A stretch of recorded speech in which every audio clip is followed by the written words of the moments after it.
Here I was, this young gay guy, just sort of, coming into myself, and all of a sudden I'm in San Francisco and everyone's dying from sex. And so it was a very Yeah. scary time. Hi, my name is Kay Anderson, and you are listening to Lost Spaces, the show that is all about lost queer spaces. Only it's not really about that at all. It's about the memories of the people who drank there and danced there and fell in love there. Every week I talk to a different person and I find out what relationship they had with a particular queer space and how it shaped the person that they've become. So, San Francisco in the 80s. If you know anything about queer history, then you may already know that that wasn't, let's say, the most joyous of times, and that's being kind of generous. And yet, despite that, despite all that was happening in the world, this heightened homophobia and the really real fear of contracting HIV, people got on with their lives and they found joy and they made joy. And I know that sounds a little bit contrite and a little bit silly, but I'm also just really impressed by people's tenacity and ability to keep going. Anyway, I say all of that because that's kind of what happened with this week's guest, promoter and party producer Daniel Nardicio, who arrived there as a young man escaping small-town Ohio. For him, San Francisco represents a period of self-discovery and self-actualization. And there are lots of joyous memories from the time that he lived there. We talk about his early days in the city, whiling away the hours at his lost space, Cafe Flore, with his best friend, who you may know as the cabaret superstar Justin Vivian Bond. Cafe Flore was a place where they could nurse a coffee, read a book, and occasionally, well, on one occasion, snoop through another person's diary. But you'll have to listen to the whole episode to get the 411 on that. Oh, why did I say 411? That's so dated. Okay, let's get into it.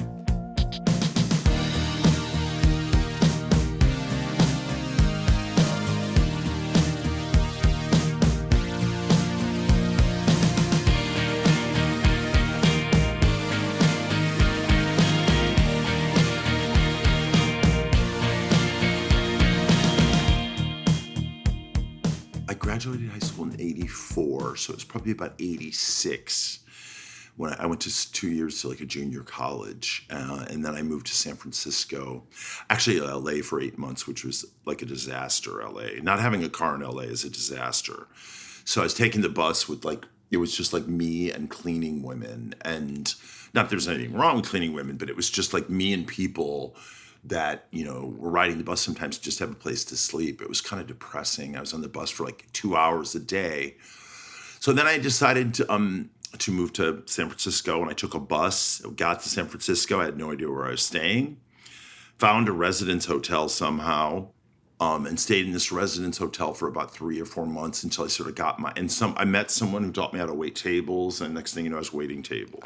So you just showed up with no plan. Yeah, I had a lot of, faith and a lot of sort of desperation to get out of Ohio. So, I just basically had to go somewhere, and I had $800 and left Ohio. And that basically got me, I don't remember a lot of it, it's probably trauma. But I just remember that I just made it work. And I eventually got a job waiting tables. Like I said, I met some girls and one of them taught me. And the next thing you know, I was sort of off to the races. It took many years at the races, but I was off to the races, so to speak. So it was more you were running away from something rather than running towards something. Absolutely. Ohio was the most depressing, depressed environment. My parents were, older, and there was just nothing there. I was in a small town called Painesville, Ohio, and I decided to get out. Called what? Painesville. Painesville, I know, right? Yeah, Even the clues in the name. name. Yeah. Even the name. And Cleveland, which is the major town nearby, wasn't any better. So I decided to get out, and I just flew to California. I had a boyfriend who told me about it. I ended up in Los Angeles, like I said, and that was not good. It's just like waiting tables and sitting on a bus all day, waiting tables, sitting on a bus. So I thought, I got to get out to somewhere that's walkable, and then ended up in San Francisco. And that was when things started to happen. But San Francisco was really depressing in the late 80s, early 90s. Well, late 80s, really, 86, 87. Think about it, that was really the height of AIDS. Yeah. And here I was, this young gay guy, just sort of, coming into myself. And all of a sudden I'm in San Francisco and everyone's dying from sex. And so it was a very scary time, Okay. So with that in mind, talk to me about the first feelings that you had when you got to San Francisco.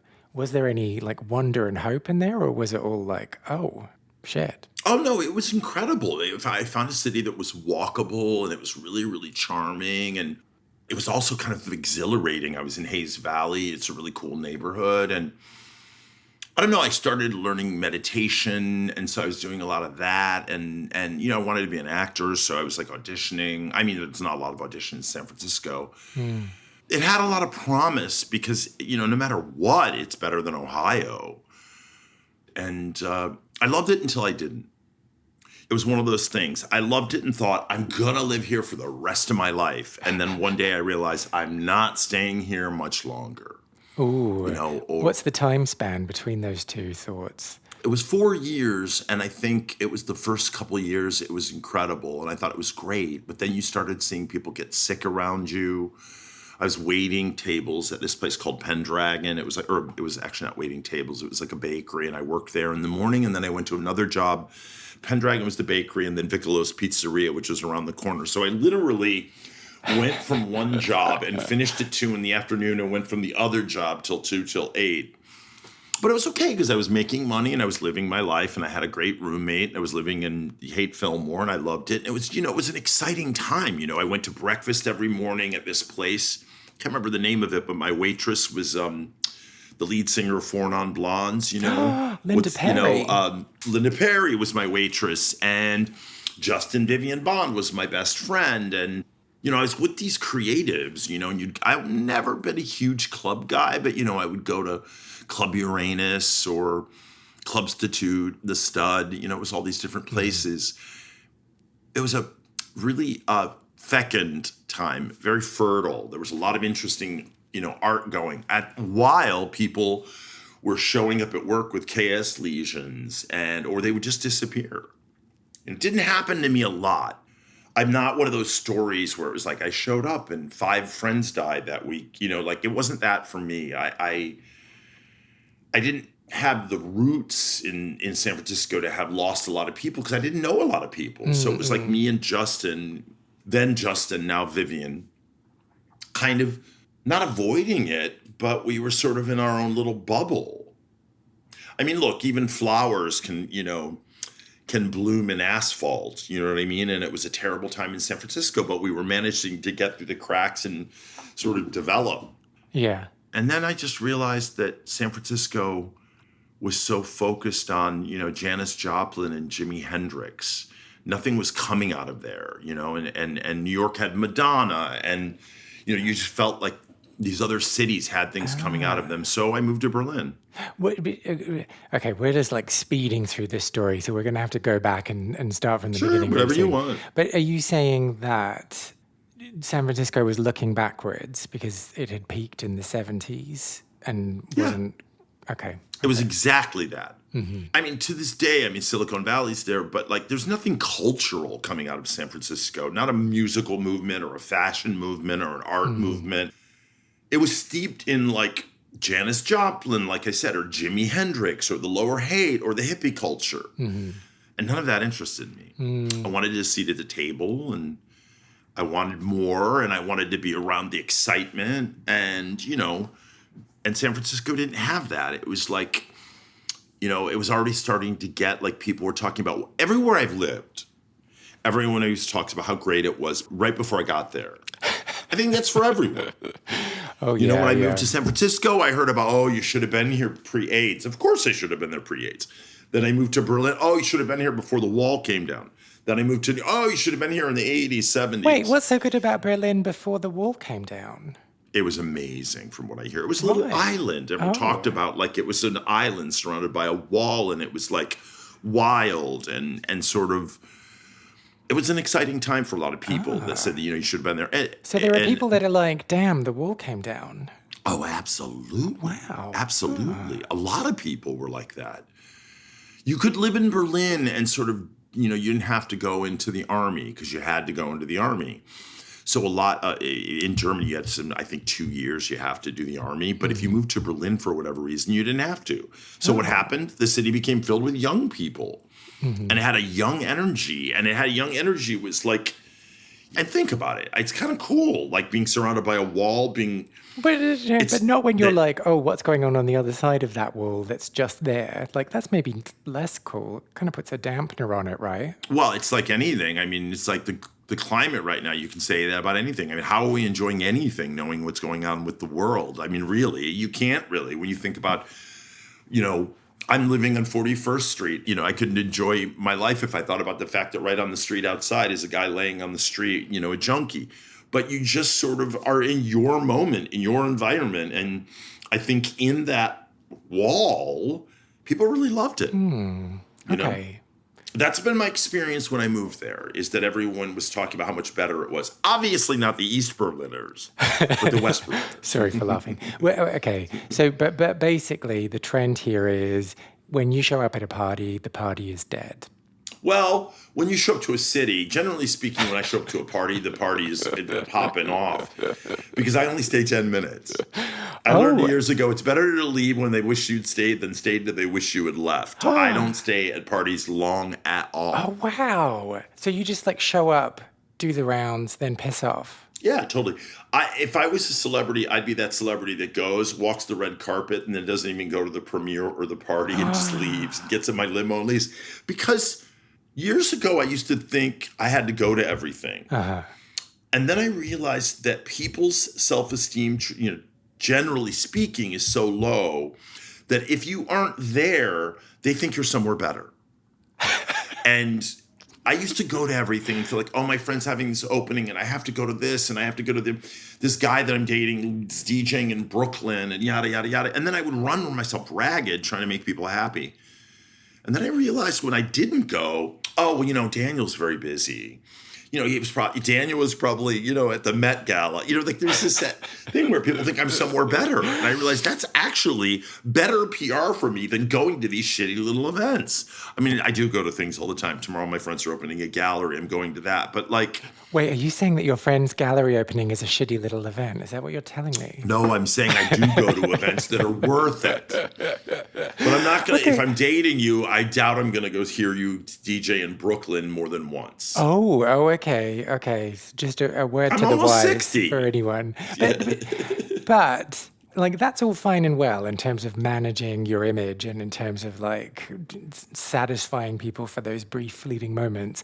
But what about you? Like, what if you're having a good time? Do you not just want to stay? Yeah, I do.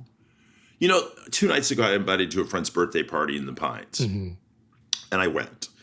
And it said naked pool party from 10 until 2 a.m. This was 2 nights ago. Only 4 hours? And I thought this will be really fun. So I went.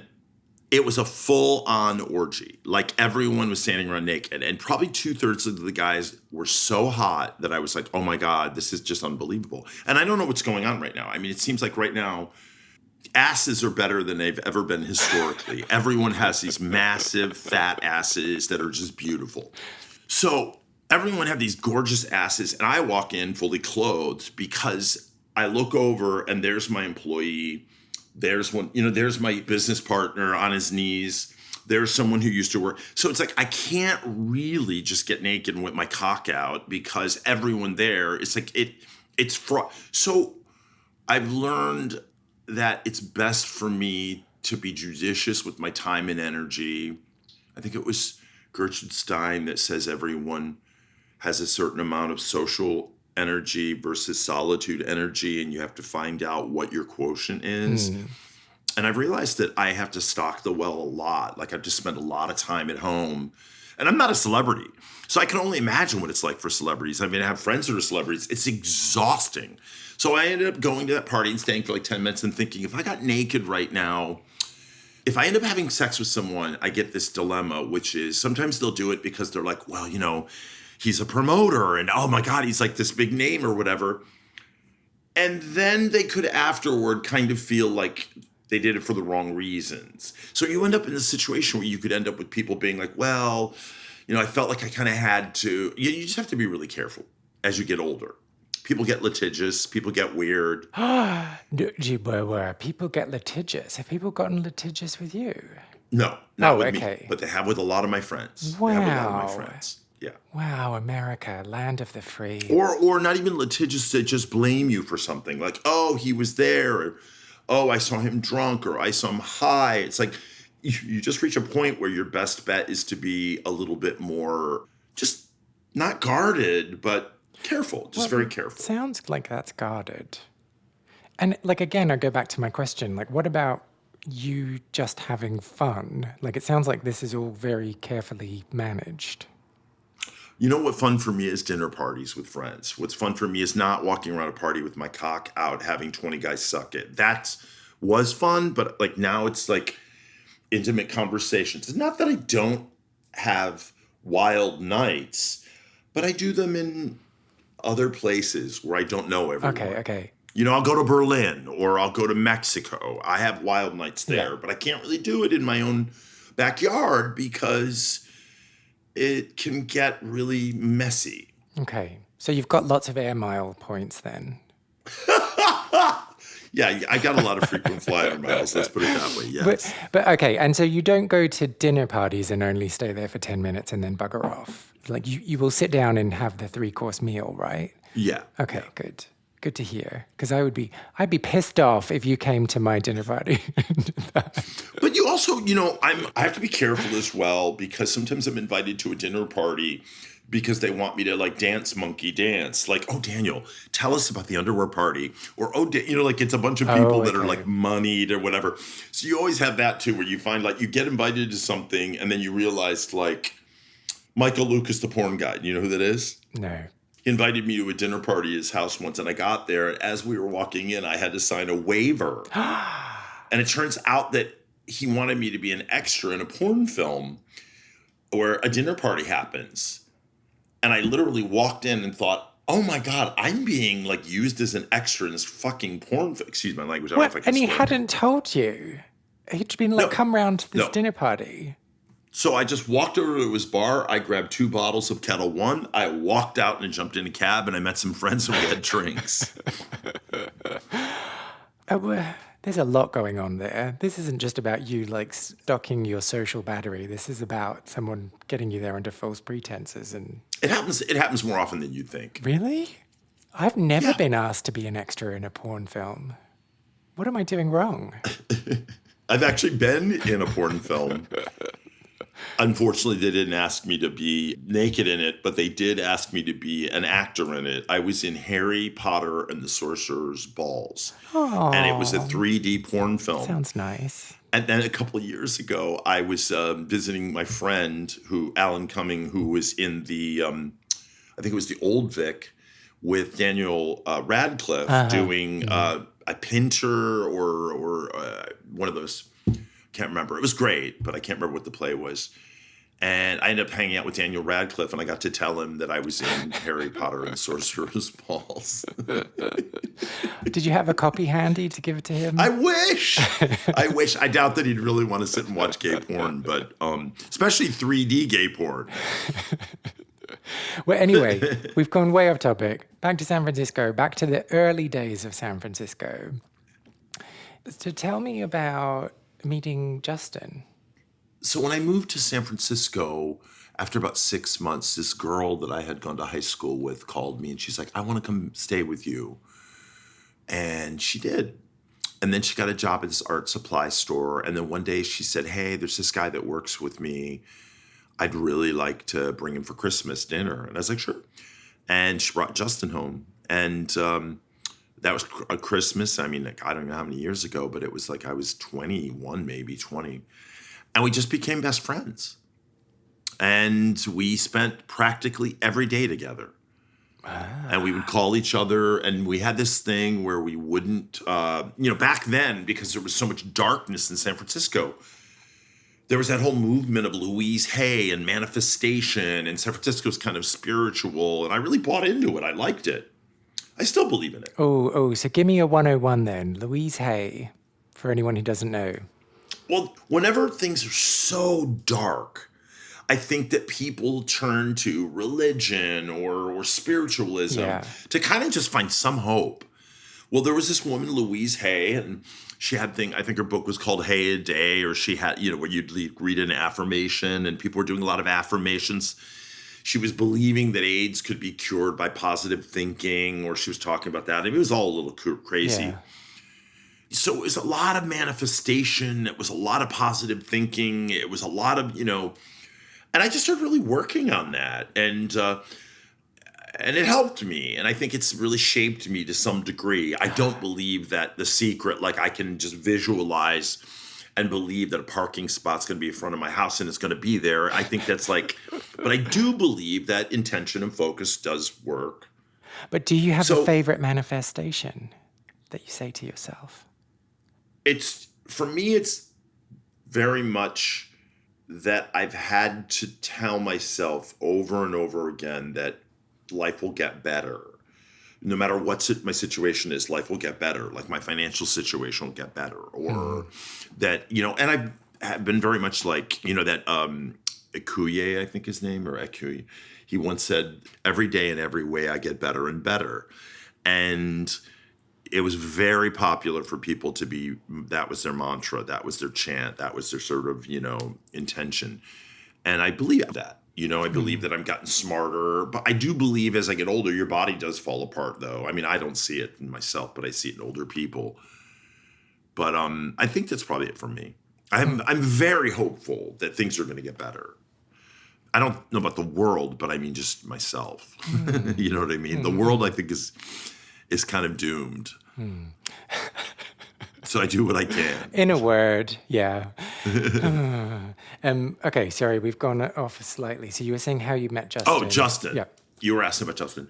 So we ended up becoming really good friends, and we did this thing where we didn't want to talk about money because it was depressing to call each other and say, how much money do you have? And the other one would say, I have $2, because it's such a paltry sum. So we would do this thing where I'd call, Justin, and I would say, hey girl, how many cups of coffee do you have? And she'd be like, I have 2 cups of coffee. What about you? And I'd be like, I have 3 cups of coffee. And then we would meet at the Cafe Flore. Aww. And so it was kind of like a positive way of turning it into something positive as opposed to something negative.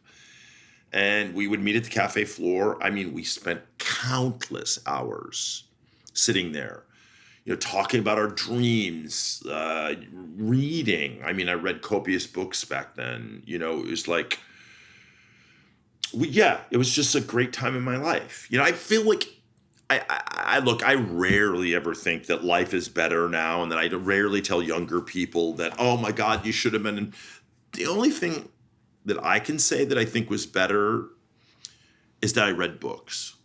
And I don't see a lot of people reading books now. And I think that the act of reading a book is very important, as opposed to watching something that someone else created. Yeah. But does it make sense? Absolutely. And I would agree with that. I used to read so much, and now I'm lucky if I read a book a month. But so are you saying that you don't read, or that people don't read? Young people don't read. But do you still read? I do. Not as much as I used to, and most of it's online. Mm-hmm. But my formative years is the most important, and I think it made me a more creative person. I'm probably not the first one that came up with this theory, but I sort of believe that, if I read the Cider House Rules, the book, The Cider House Rules, as I'm reading the description, my mind is creating a picture of what I'm reading. But when I see the movie Cider House Rules, someone has done all of that creative work for me. So therefore, I get lazy, which is why I think in front of a television, you just become like this. You know what I mean? It's all the work's been done for you by someone else, the creative work. So in my formative years, my 20s and my 30s, I read so much. I mean, there was a point where I was reading a book a week, just reading. I could read anything. Mm-hmm. And Dostoevsky, I was reading like really heady stuff. And it helped me to my mind to become really creative. But all the kids that work for me that are in their 20s, I've never seen one of them crack a book. Well, I've never seen one of them crack a book. But that doesn't mean that they don't. You only see them when they're working. It absolutely does. And why? Because I asked them. Oh, okay. But you said you don't see them. So I don't see them crack a book. Well, when you're sitting on Fire Island and you're sitting on the beach, what did we used to do 25 years ago? You'd sit and open a book and read your book. Or you would sit at the, that's the only thing I think that I feel for younger kids is that they have the luxury of not reading. And I don't think they've realized that it's made them sort of a little less interesting. I have this one kid that works for me, and I always say that I've had better conversations with Siri because this kid is like literally dull as dishwater. And it's like, Please don't share this with people that work for you when it gets published and when it comes out. I don't want this poor kid to develop a chip on their shoulder. I didn't say his name. He doesn't know which one. I have like 10 of them. No. Yeah, so maybe if you did share it with them, they'd all up their conversation game because they'd all think that they were the one that was being spoken about. Maybe this is a good tactic. The thing is, I think he's so dull that he wouldn't even care. It doesn't matter. He'll never watch this because he's so self-interested. I don't think and he's a really nice kid, don't get me wrong, but he's a dancer, and I introduced him to Chita Rivera last year, the incredible legend Chita Rivera. I introduced him, and I said, name, I'm not going to say his name. This is Chita Rivera, 90-some years old, and she's a legend in dance, and you're a dancer. And he goes, oh, hi. That was it. And then later I said, wasn't it amazing? You met Chita Rivera? He goes, yeah, it was cool. And I just thought, oh my God, I gotta get away from this kid. Maybe he has a rich inner world and he's just shy and nervous around you. It's possible. It's possible. And one can only hope for his sake. But I have a good story. So at least I have a good, funny story. Like I tell that story to people and they're like, are you serious? But maybe he has a rich inner world. But enough about that. But yeah, enough about that. That I do worry about sometimes. So the point that you're making is that you don't glorify past years and past decades other than the fact that people read more and had more cultivated imaginations. Is that the point we're making? I think so. Okay. I mean, think about it. Like, I don't think everyone's like, oh, things were so much better then. I don't think they were. If you were black or gay, you were a woman. I mean, things are really great right now in some ways. Mm-hmm. You know what I mean? Technology is incredible. People can afford to travel more. More people are traveling than ever. There's just so many great things. Diseases, there's less, there's just so many more drinking water. There's just so many great things about life right now that I think that it's hard to be really depressed. But obviously the things that are depressing are pretty bad, like climate change. Yeah. Yeah, and also, this is going to make me sound really like old when I say this, but we're like more connected than ever, but we're also far less connected than ever. It depends on the person. I have a goal, and my goal is in 2 years to become a neo-Luddite. I'll be 60 years old. I will have achieved the goals that I wanted to, hopefully financially, but certainly business-wise. And my plan is to become a neo-Luddite. And that is, I don't want a phone. I don't want a computer. And I know it's going to be really hard, but I think I'm going to do it. And that plan is to have an office where I can come in and I have people that I work with and they do my social media and they deal with my emailing, they being probably one person. I'm not Martha Stewart, but you know what I mean? Yeah. But I want to eschew it all. I don't want to do it anymore. And I've been working towards that goal pretty diligently for the last few years. Wow. Because I think then it's time to cultivate something else. Probably go back to reading. I mean, I think it'll be hard. It's a little bit like going to a silent retreat. They'll probably kill me at first. Yeah. But I just bought a bunch of property in Mexico, and my plan is when I go down there to get off all of this. I don't think we're less connected. I think that the potential there is to be way less connected. It's sort of an individual basis. And I want to spend more time getting connected with people or just getting connected with myself. Yeah.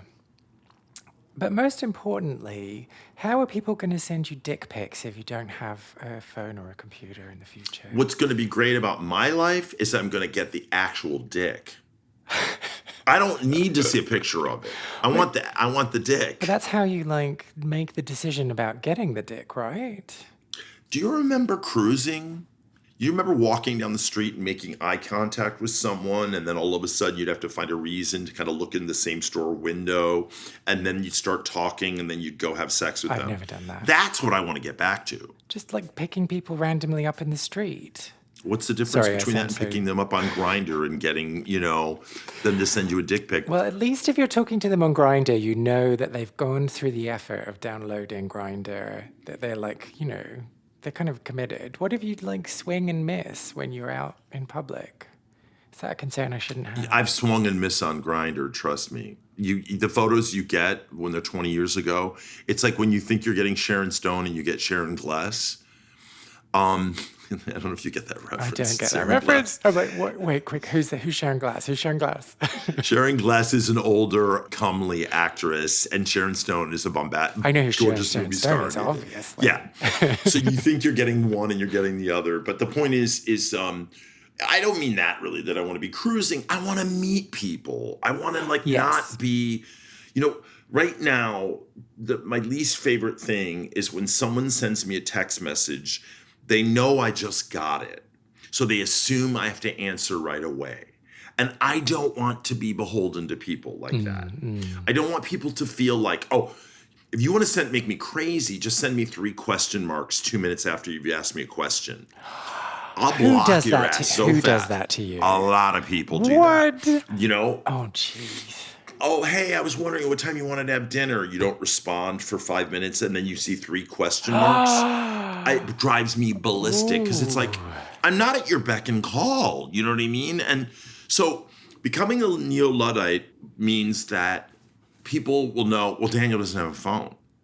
So I'm going to write him and we'll hear from him in a day or so. You know what I mean? And I'm sure they'll be problematic, but it won't be as problematic as living my life sort of being tethered to this thing that I feel like I constantly have to answer to. It's so brave. But like on the other side, you will miss out on like opportunities for people being like, hey, I'm in your neighborhood. Do you want to hang?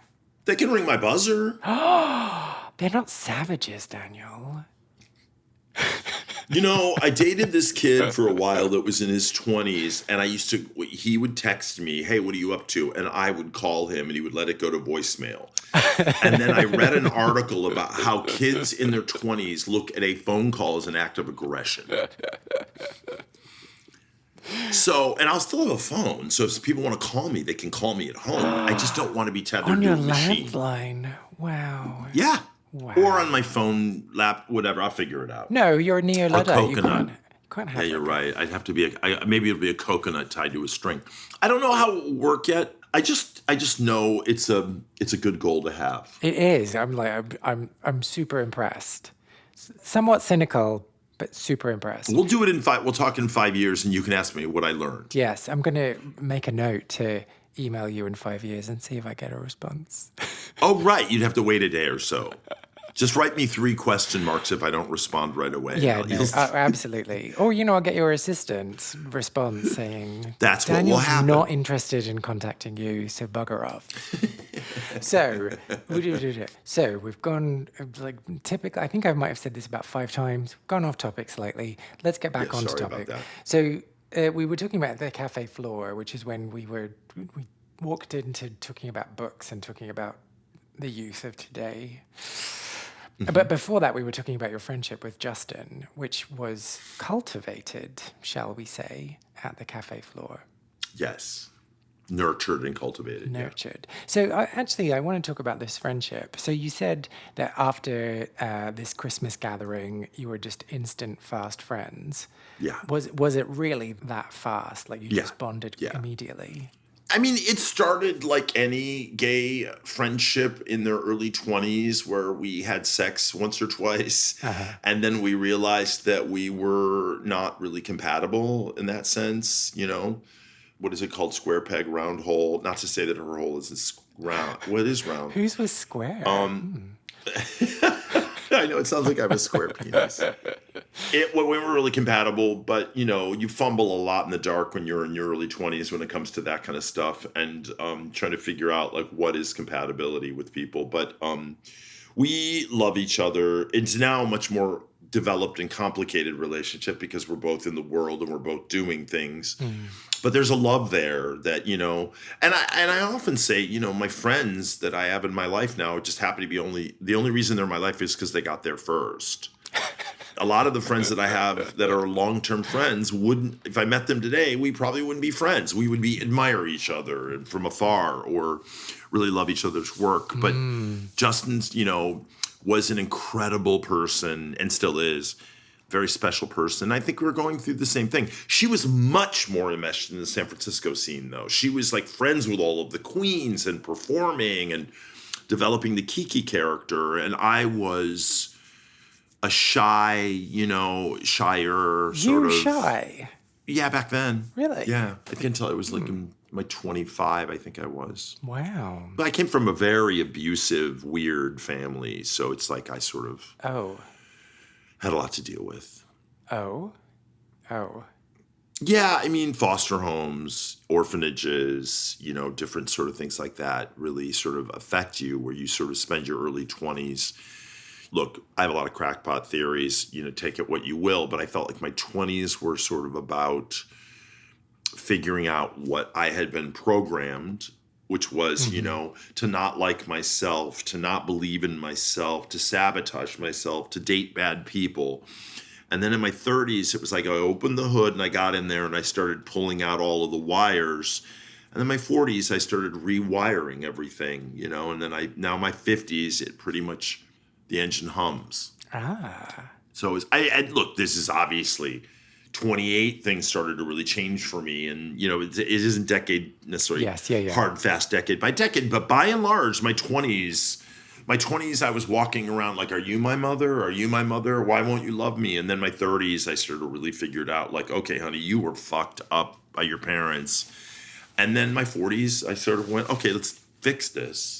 And then I got sober in my 40s, which really made a difference. And then I started drinking again in my 50s. So there was a lot of, you know, nothing's perfect.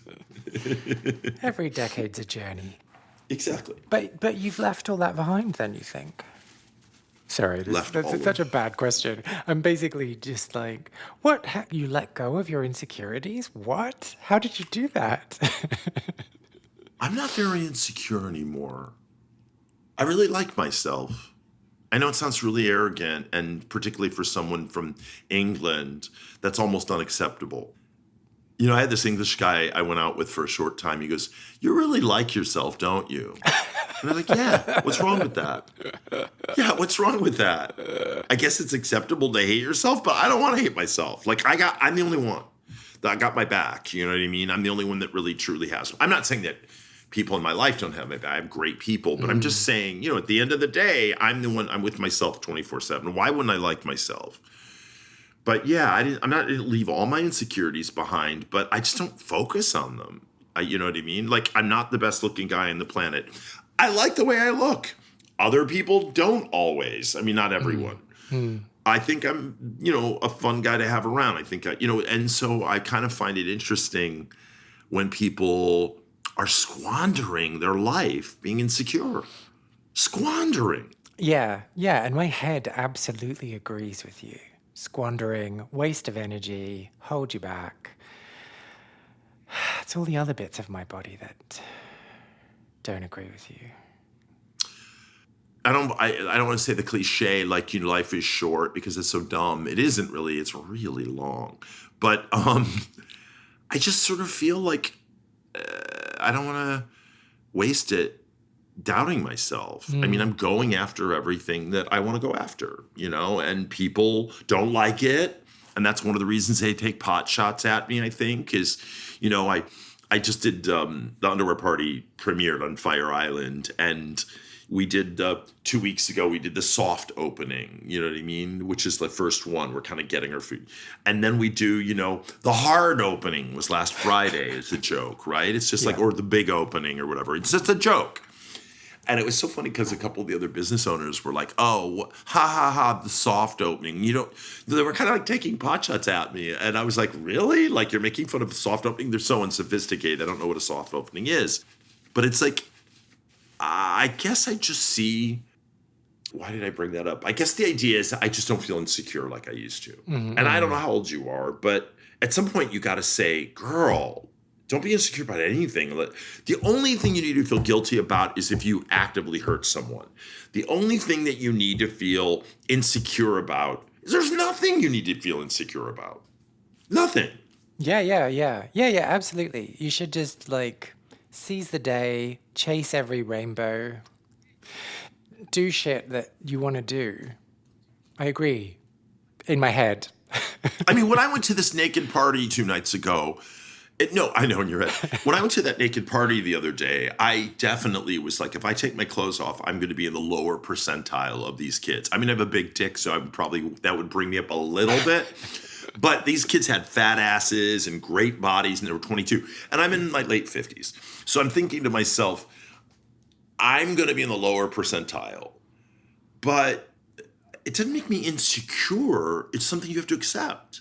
Look, there's nothing that's sadder than a guy in his 50s and 60s who does not accept that he's in his 50s and 60s and is walking around like, hey, kids, it's cool, dad. It's like trying to wear a baseball cap backwards. I mean, there's just something pathetic about these older gay men that are trying to hold on desperately to their youth. It's like, I don't know, I'm embracing it.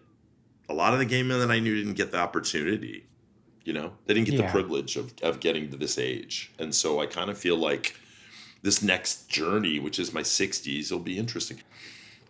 And so my one follow-up question here is, when you say big dick... No. No, I'm kidding. I don't know centimeters. I don't know centimeters. Well, then you're just going to have to show me. No, I just want to go back. When you were talking about friendships, you were saying that the friends that you have now, you only have because they got there first. By and large. And I think that's super fascinating, the way that some friendships, regardless of how incompatible you think you might be, or how much you argue, or how much that person gets under your skin and pisses you off, some friendships just endure. Right. And I want to ask what qualities you think are present in those friendships that you have that have caused them to endure. A lot of times I don't see us as compatible really as friends, but I really admire what they're doing. I really admiring what they're doing with their life. And, I admire that they're living it with honor, or they're living it, with the ethics. So a lot of that is really important to me. If not, I cut them out. I'm not saying every person I've known all my life has followed me on this journey. There are people where I've hard and fast been like, thank you, bye. Yeah. You have to. But a lot of times, like with Justin, let's say, currently Viv, I really admire what she's done. I mean, think about it. A very awkward looking boy from Hagerstown, Maryland, moves to New York and becomes this cabaret alt sensation, not even alt anymore, and I think there's something really tenacious and brilliant about Justin Vivian Bond. Do we see each other all the time? No.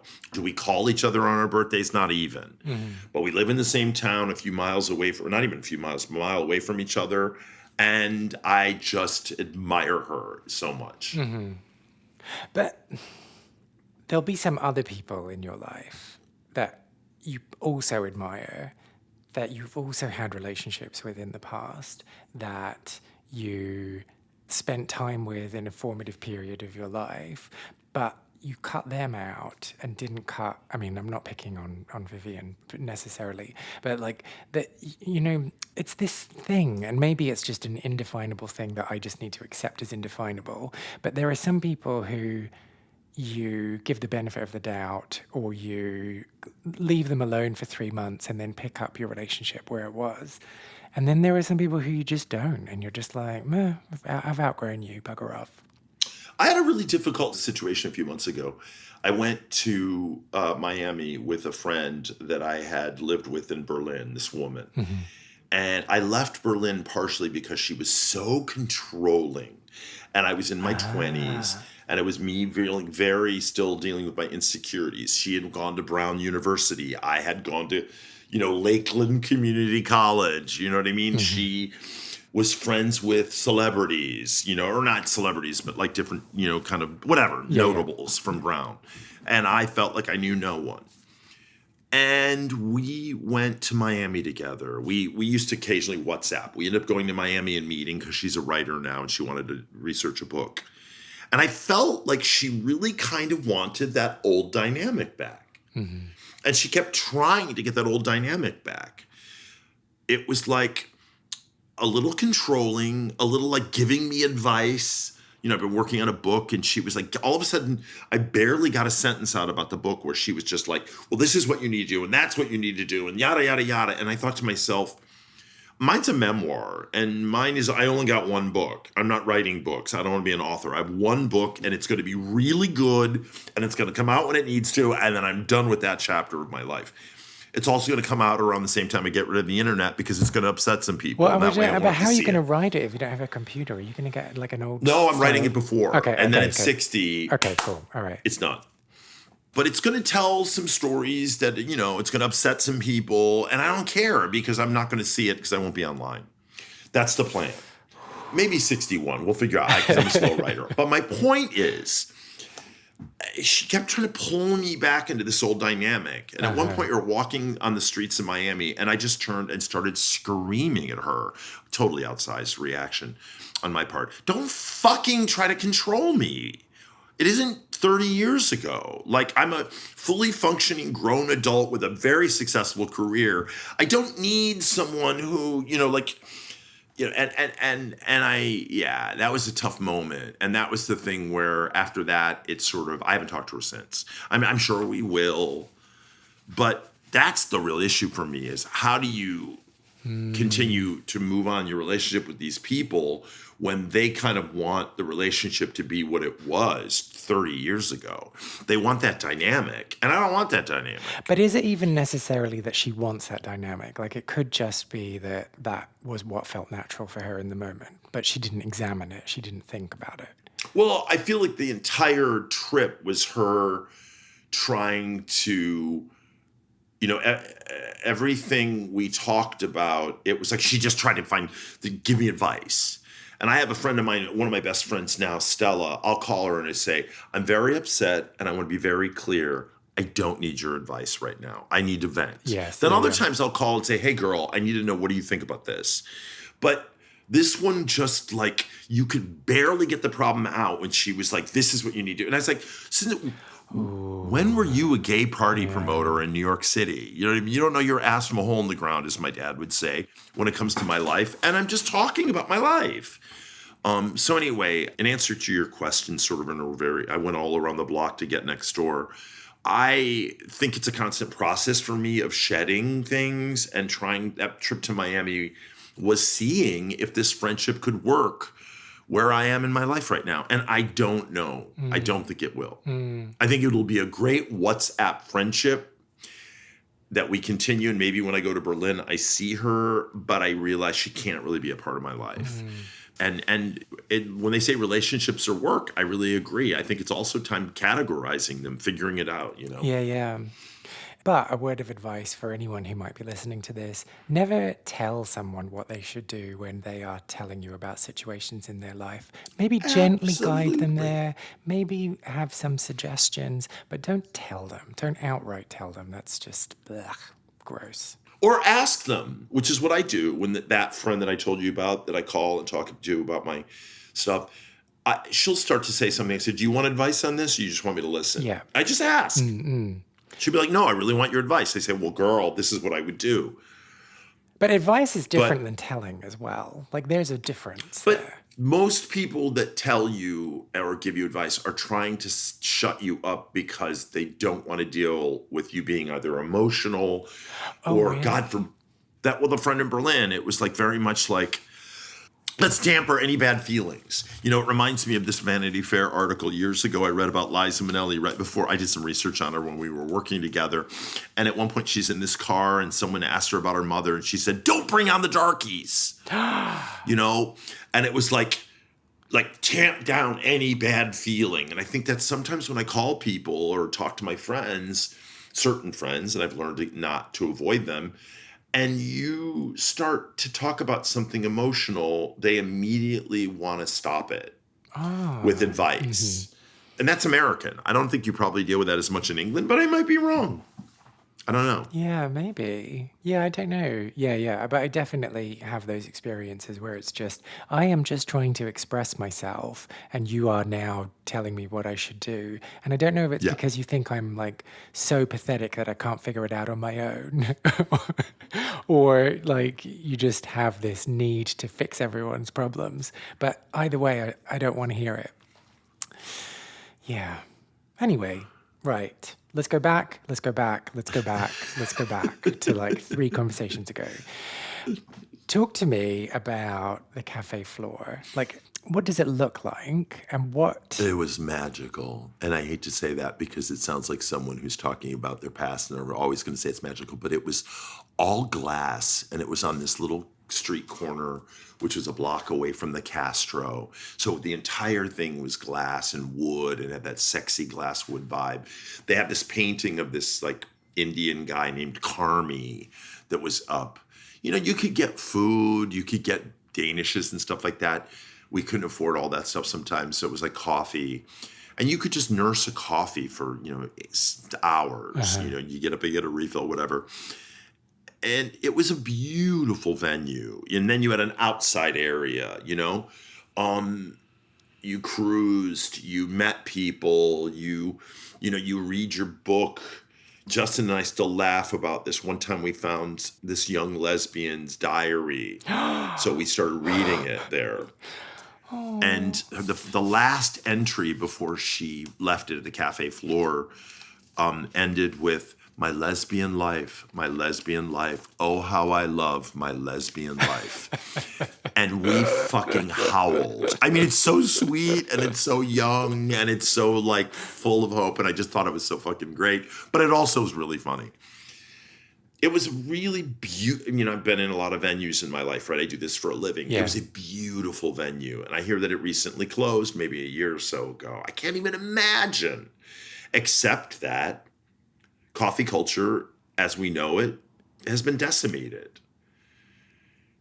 People don't really sit at coffee bars anymore. We opened one. I live above a coffee bar on 41st Street. And it's like, people come in for alcohol, but young people who by and large have the luxury of more time and maybe not full-on careers and things like that, are they sitting at coffee bars now? Just like reading and writing, it just doesn't happen as much. And so that was a really magical time because it was an incredible venue that I think couldn't survive because of the Starbucks culture, which is a very different sort of way of consuming coffee.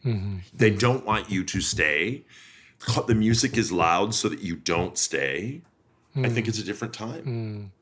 And the Daniel that was there in the 80s in San Francisco, having access to that space and being able to go there every day and have coffees and like read and just gossip and go through other people's diaries. What did having access to that space allow him to become? Well, I mean, it gave me the luxury of time to figure myself out.